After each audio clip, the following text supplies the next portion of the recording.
Hello, हाय, सलाम, नमस्ते। मैं लाल आ गया फिर से एक बार आप लोगों के बीच।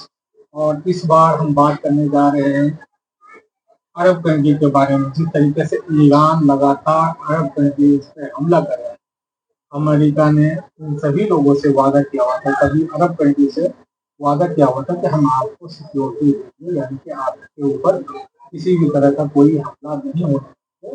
अगर होता है तो हम इसकी बचाव करेंगे, हम आपके पक्ष में लड़ेंगे। लेकिन ईरान जिस तरीके से हमला कर रहा है, वो अमेरिकन बेसेस को उड़ा रहा है, अमेरिकन सेना यहाँ वहाँ भाग रही है और अमेरिका खुद अपने आप को नहीं बचा पा रहा है। तब ऐसी कंडीशन में अरब मुल्कों का भरोसा अमेरिका से उठता है। अब अरब के लोग खुद अपने मुल्क में सेना क्यों नहीं, यहाँ ये सोचना होगा। अब आगे अरब के मुल्क क्या करें, तो मैं आपको ये बता दूं कि अरब में जो है वो राजशाही है, मोनार्की है। लगभग लगभग चाहे सुल्तान है, चाहे अमीर है, चाहे किसी तरह की लफ्जों की फेरबदल थोड़ा सा कर ले, लेकिन सभी लोग ज्यादातर उसको मिल्कियत के तौर पर मानते हैं कि वहाँ मोनार्की है। तो अब अगर सऊदी या अरब मुल्क अपने ही लोगों को सेना में डालेगा तो उसे बगावत का खतरा बहुत ज्यादा बढ़ेगा।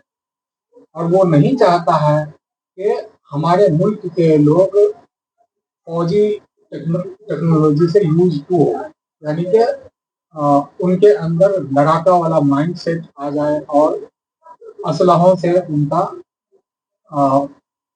साबका पड़े। क्योंकि अगर ये सारी चीजें होती है तो कहीं ना कहीं ये अरब की जो हुकूमत है, जो राजतंत्र चल रहा है, उसको लगेगा कि यार कहीं ऐसा ना हो कि ये लोग कबीलाई लोग खुद मेरे ऊपर एक दिन आकर के न बैठ जाए और मेरा ही फैसला न करे। तो ऐसे में इन्हें जो अमेरिका चौकीदारी करता था, वो अब अमेरिका से तो उनका मोह भंग हो गया है। दूसरी तरफ यह है कि ये भी खतरा है कि अगर अमेरिकन को हम अपने यहाँ चौकीदारी के लिए रखेंगे तो ईरान हमला करता रहेगा। तो अब उनके पास ऑप्शन क्या है?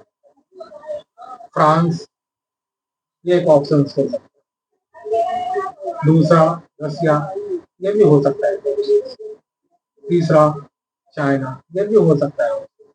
लेकिन एक और ऑप्शन इन लोगों के पास बचता है, वो चौथा है पाकिस्तान।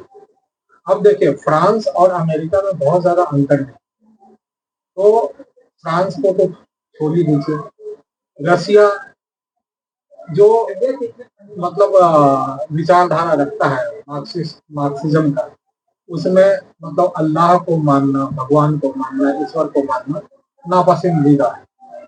और ये दोनों आइडियोलॉजिकल तौर पे दोनों एक दूसरे के खिलाफ है। इसी तरीके से चाइना, इनके आइडियोलॉजी जो मैच करते हैं वो पाकिस्तान के साथ मैच करते हैं। और इसलिए मुझे लगता है कि अब इस वॉर के बाद पाकिस्तान की बल्ले बल्ले हो सकती है, क्योंकि पाकिस्तान में पहले ही सऊदी अरब और पाकिस्तान के बीच में हिफाजती मुआहदा हो चुका है, यानी कि वो एक दूसरे को के लिए हिफाजत चौकीदारी करेगी, यानी कि पाकिस्तान सऊदी के लिए चौकीदारी करेगा। अब जो जो गल्फ कंट्रीज है, वो जब अपने लोगों को सेना में इन्वॉल्व नहीं करना चाहती है, सेना का जो एक्टिविटी है उसमें नहीं लाना चाहती है, क्योंकि उन्हें खतरा है कि ये हमारा ही तख्ता पलट न कर दे, इसलिए वो चाहेंगे कि इसका कोई दूसरा हल निकाले।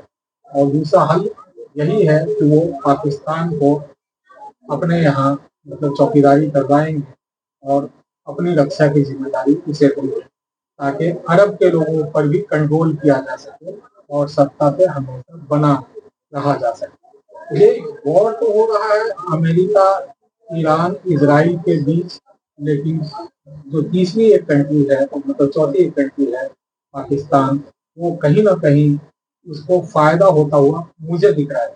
ये मेरा अंदाजा है, जरूरी नहीं होता है कि हर बार अंदाजा सही हो, लेकिन जो लोग आकलन करते हैं, जो ओवर थिंकर होते हैं, जिसके माइंड में फितूर आता है, वो इस तरह की बातें सोचते रहते हैं। और देखना ये होगा 2-4 साल के बाद ही पता चलेगा कि इससे पाकिस्तान को सच में फायदा हुआ है या सिर्फ मेरे जहन का फितूर था। आप हमारे वीडियो के साथ बने रहें, इसलिए हम आपको शुक्रिया।